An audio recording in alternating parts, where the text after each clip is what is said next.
रटिमा टिम्बाराव आयेन बेरेखा दंफांनि फालांगि सोलियो होनना आसाम टक्सआव होनाय रादाबा नंखाय। बेहाय इलिगेल माल हाबो होनना बुंदों, नाथाय बे सब नंखाय। बिसोरो बे फेक निउसखौ होदों आरो आसाम टक्सआव होदों, नाथाय बे गासिबो नंखाय। 12 सानानो जाया रेन्जारआनो नायफैबाय थायो। दिनै 10-12 दिनानो जाया रेन्जार सारा खुद फैयो, जोंना रानिखातानि रेन्जार सारा।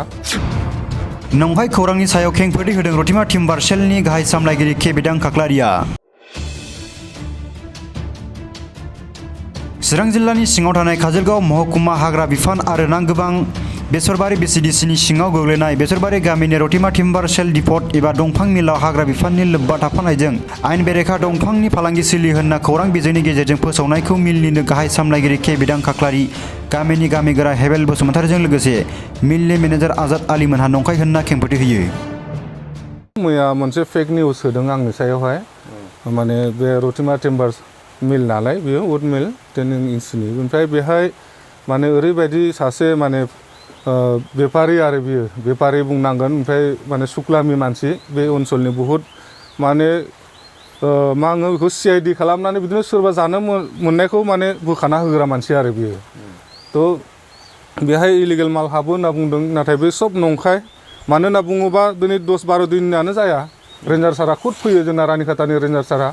गाव फैनो हायाबा बिसोरा गावनि सेंग्राफोर फैयो। आरो बेहाय जोंनि फाथाबारियावबो दङ फरेस्टनि मानसि, बिथांमोनाथ' खयला मिलानि बिथांमोनाबो फैयो। दिनै बिथांमोना नुवाखै बे बांगाला अबेनिफ्राय नुनानै इलिगेल दंफां सोयो होननानै बिदि निउस होदों। आं बुहुद दुखु नांदों। मानो होनना बुङोबा दिनै बे मिला बोसोरसेयानो जायाखै, 7 मासाव हाबदोंल'सो, नै रिनिउ जाफिनबाय।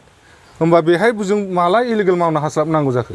एक्सुवेलि बिथांमोना 2 नम्बरि दंफां सोनो हायैनि जाहोनाव माने जोंखौहाय बे 1 नम्बर मिलखौ माने उथायना हरोबा गावसोर 2 नम्बरि मावनो हागोन। नैबे धान्दाखौ लानानै बिसोरो बे फेक निउसखौ होदों आरो आसाम टक्सआव होदों, नाथाय बे गासिबो नंखाय। आरो डिएफअ सारखौ बुंदों माबा मोनसे जुरित्र दं नामा होननानै, बे सब नंखाय। बे डिएफअजों खुनु लेनदेनानो गैया जोंहा। रेन्जार सारानो जाबायदि डिउटि खालामनाय बिथांनि बुंनाय बायदिनो फरायसंनाय बायदिनो जों खालामो। जेखौ जों दा गामिनि दंफां एसे एनै दङ, न' बानायनाय सोरबा खिरखि बानायनाय, बेखौल'सो जों हाखावो।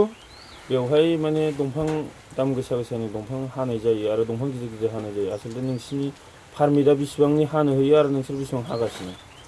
दाथ' जेनेबा जोंना 10 इंसिनिल'सो नालाय, 10 इंसिनि पारमिट दङ जोंना। ओमफ्राय जोंथ' बिदि दामि दंफांथ' अहा मोननो, दाथ' आरो गैखाया। बे रायजो राजा जा न'नि थाखाय हाफैयो, सोरबा बेफारिनो फानहरो, न'आव सोलिनो उसुबिदायाव दंफां लाइफांजोंबो रायजो जानो गोनां जाहैयो नालाय। थ' बेबायदि हिसाबै बेहाय बांगालफोर बेफारिफोर फैयो, बिसोरनो फानहरो आरो।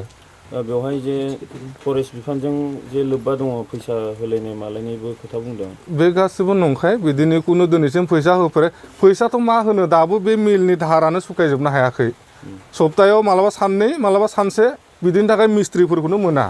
मिस्ट्रि लेबारानो थाया बेहाय खामानि मोजां जाया होननानै। बहाबा मिल मोजाङावहाय जेराव कन्टिनिउ खामानि जायो बेहायसो थाङो। आरो दिनै आंनि मिलखौसो नोजोर होनानै बिदि माने फेक निउस होनाया बे बुहुद दुखुनांथाव। आं दुखु नांदों, बिदि जानाङामोन। नाथाय दिनै माने मिलखौ बदनाम होदों। डिएफअ सारनि नामखौबो मेनसन खालामदों। डिएफअजों जोंहा मा लेनदेन दङ? जेबोथ' लेनदेन गैया। थाखा फैसा जोंनो खुद सोलिनो हाया जाना दङ। आरो जों सरकारजों आरो अबेनि दंफां मोननायनि थाखाय जोङो माने रेन्जार डिएफअनो फैसा होनो, बिदिथ' खुनु जानो हाया। दिनै रायजोफ्रा नुना दङ। जायफोरा जे नोंथांमोनखौ जे एरनानै हरदों, बिसोरो मानि थाखाय एरना हरदों होननानै सानदों? बे एरना हरनाया बे खाथांखा, आं बेखौनो बुंगोन। माने बिसोरो 2 नम्बरि मावो, 2 नम्बरि दंफां हाजोनिफ्राय लाबोयो। दा माने बे मिल बहायनायनिफ्राय खमायबाय। बेनिफ्राय जोंनि मिलावथ' सरकारनि मानसिफोर फैबाय थाखायो नालाय, रेन्जनिफ्राय सेंग्राफोर फैयो, नायफैयो। मालाबा जोंना रानिखातानि साराथ' सेंग्राफोरखौ थिनहरो, गावबो फैयो मालाबा। जायफोरा जे एरना हरदों बिसोरबो मिल सलायो नामा? बिसोरो माने मिल सलायो, 2 नम्बरि हायो बिसोरो, दङ मिला। खिन्थु बिसोरो माने सरकारनि मानसिफोर फैदों होनबाथाय खेवनानै आउट खालामो। मानो होनबा आंनि मिलावनो दाबो CIDआ खमसे खम 6 जनसो दङ खोमा। आसि थुनानै देखायनो हागोन दाबो। खाथियावनो दङ, बेहायनो दङ। बे मिलाथ' मथथे दा बुंनो थाङोब्लानो जेने थेने एसे सोलिनानै दङ आरोना। माने दा आङो खोनादों जेनेबा आउटनि माबा फैदोंनो मा फैदोंनो माने रिपर्ट होलायदों होननानै आङो खोनादों। खिन्थु आंनि नुनायावहाय गैया आरो बेबायदि आउटनि दंफां हाबनाय माने गैया आरो। मानोना आङो न'आवबो खाथियावनो, ओमफ्राय आरो आङो गामिनि गावबुरा, माने आंबो एसे खेल लानाय जाबाय थायो आरो जेनेबा आंबो बुंनो थांलाय फैलाय। आरो मथथे हरनि 7टा 8टासिमालाय बे दखानाव जोङो जिरायबाय थायो रायलायबाय थायो खिन्थु बेबायदि माने हाबनायखौ आं नुवाखै आरो जेनेबा जुदि हाबोबा निसय नोंथांमोना राहा लागोन जोङो राहा लागोन गामि हिसाबै जोङो राहा लागोन आरो माने जोंनाबो जेन गामियावबो बदनामाव थाङा बिदिनो रेकर्ड जाया नों माखासे बेबोनो रिपर्ट हरनायफ्रा मथा-मथि बेफोर गासिबो बाथ्राया नंखाय बेनो आरो बिदि जानो नाङामोन आरो जेनेबा माने मोजाङैसो सोलिगासिनो दं जेनेबा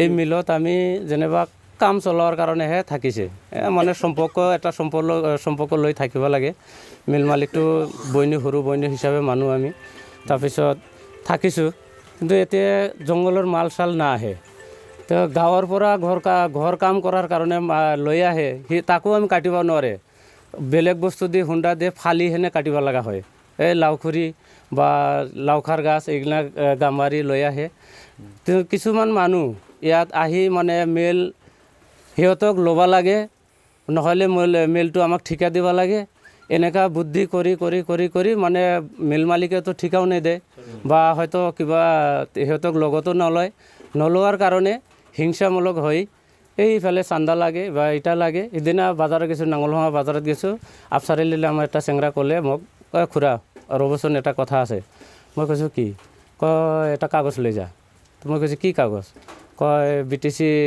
একত না কি ক'লে মই গম বুজি পোৱা নাই আৰু কি নাবুজাৰ কাৰণে তাৰ কাগজটো মই ফটো মাৰি লৈছে ফটো মাৰি লোৱাৰ পিছত 5 মিনিট পিছত কয় হেই নালাগে ফটো মাৰিব নালাগে মই জেৰক্স কপি দি দিম মোৰ জেৰক্স কপি দি দিছে তো কৈছে মই কৈছোঁ পইচা কিমান লাগে কয় 10,000 মান লাগিব গোটেই মেচিনত 10,000 উঠাব দিছে মই কৈছে ভাতিজা মইতো মিলৰ কিছু নহয় মই কামহে চলাই আছে মালিক আছে মিলৰ মালিকৰ লগত মই আলোচনা পাতি দিম নহ'লে তুমি আলোচনা কৰিবি কয় নহয় এইটো লাগিবই মই কৈছোঁ লাগে যদি তেনেহ'লে মালিকক কবি এইখিনি এই হিংসাতে এনেকুৱা হৈ আছে খালি মানে লগত ল'ব লাগে সিহঁতক লগত ল'ব লাগে বা হয়তো সিহঁতক বিজনেছমেনত লগত শ্বেয়াৰ হোল্ডাৰ কৰিব লাগে এই নকৰাৰ কাৰণে এনেকুৱা দেৱাৰ পৰাই আজি 5-6 মাহ 7 মাহ হৈছে মিল বহোৱাৰ পৰাই হিংসা চলি আছে এনেকুৱা আপোনাৰ ইয়াতে মিলত 2 নম্বৰ মাল চলি বুলি অভিযোগ উত্থাপন কৰিছে তাৰপিছত ডিপাৰ্টমেণ্টৰ পৰা এইটো মিছা কথা তাৰমানে ইয়াতে 2 নম্বৰ মাল